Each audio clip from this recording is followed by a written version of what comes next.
Interest rates are going up. They're probably going to continue to rise. And that means it will be more expensive for people to buy your home. And that's bound to reduce the demand for your house, and that could be a problem. Oh no! But does it mean that you should sell your house now before the bottom falls out? That's what we're going to look at today and see the ins and outs of that question. And make sure you stick around to the end of this video, because I'm going to throw you a bonus tip, and that's going to help you avoid all the damage that most videos on financial topics inflict on people who watch those videos. Okay, let's get back to work. The first thing you need to do in order to answer this question is to figure out what you will net from the sale of your home. Here's an example of what I'm talking about. Here's some typical costs. You have to pay off the mortgage, of course, if you have one. You have legal expenses. You have brokerage costs, of course, escrow and inspection fees. You might need to spend money on repairs for the property.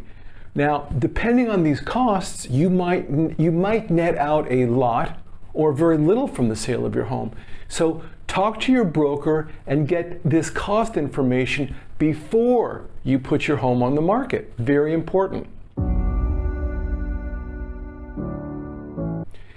Let's assume you net out a good amount. So is now the time to sell? Well, it depends. Where are you going to live after you sell? Will you need a mortgage on the new property that you're going to buy? Remember, as I just said, mortgage rates are higher now, so crunch your numbers. Make sure you can afford what you're about to do. If you're going to rent after you sell, how much is that rent going to cost you every month? Rents have gone up because housing prices are so high. Rent has increased across the board, and it's increased dramatically. So be sure you know what you're getting into before you jump in the water, Crusader. Check the market. You have to compare your current costs versus your future expected costs. You can't guess at this. Now, the good news is it's really easy to do your research and find out. So please don't skip this step. Now, let's shift gears for a minute, and let's say that you don't need money from the sale in order to afford new housing. In other words, let's say that you can afford to sell your home or rent out your home, and in either case, you don't need the money to pay for your new living expenses somewhere else. So what's the best option? Is selling the house and investing the proceeds a better way to go? Or are you better off renting out your current house to a renter?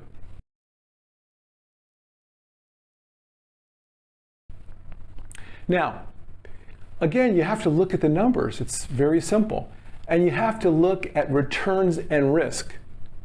We'll look at an example in order to clarify what I'm talking about. Let's say that you can sell your house, and after all the costs and paying off your mortgage, etc., you net $500,000.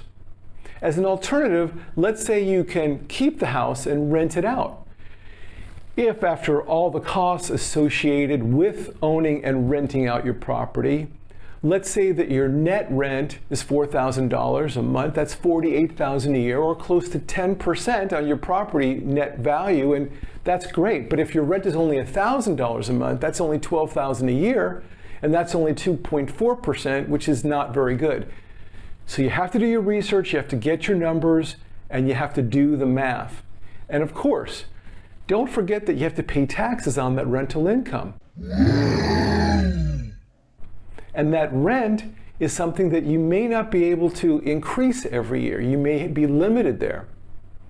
And of course, then you have to deal with renters and vacancies, and that's another pain that we won't deal with right now. You have to consider all that. Now, on the other hand, if you invest the money in the market, you have the ups and downs of the market. Now, the average return could be attractive.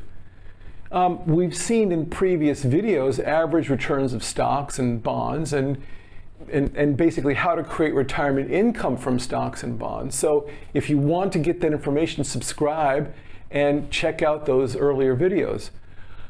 Of course, with stocks, you still have to pay taxes, and possibly at lower capital gains rates.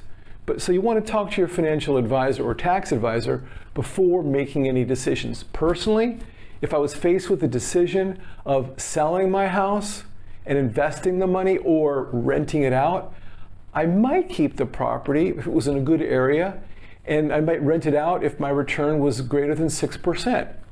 Now, here's an example of what I mean. Let's say I can sell the house and net $500,000. I can rent out the house for $3,000 a month, but after all my costs, like maintenances and taxes, etc., I only net $2,000 a month. That's $24,000 a year, or 4.8%. And then I have the headache of being a landlord. So in this case, it doesn't hit my threshold of 6, so I wouldn't hold the property and rent it. I would sell the property and invest in this case, but that's me. And you have to determine this with your own advisor. In summary, consider the net value you get when you sell. Consider the real cost of your housing alternatives. Consider real net returns on your equity and the associated risks. In general, as we get older, keep in mind that it makes less sense to live in a house with a ton of equity in it, because you know what? That house equity doesn't really do anything for us at all. And from a financial standpoint, from a financial perspective, you might be better off by pulling out some of that equity or all of it and investing the money. Genius! It's true that you give up the potential appreciation of the property, but you probably get more monthly cash flow. You have to do the numbers. As we get older, income is generally more important than appreciation for most of us. So let's put this all together. Like I said, interest rates are probably going to continue to rise. And if you couple that with the possibility that we might be headed into a recession, it's very possible that prices may go down, right? Prices could decline for your home. But that's still not a reason to rush into selling. Look at all the alternatives and costs that I just explained. Do that before you make a decision. Now I want to give you that tip about avoiding all the mistakes that most financial videos create for people like you.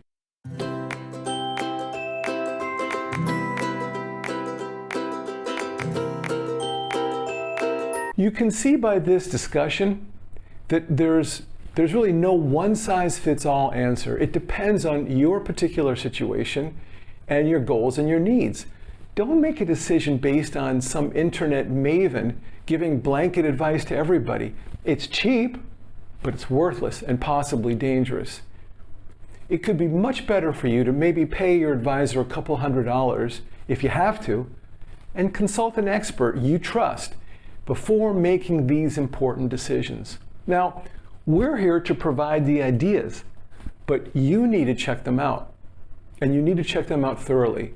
Now, if you want more ideas on how to master your retirement crusade, which I hope you do, please subscribe and hit the notify bell so you hear all about the new ideas as we release them. See you soon.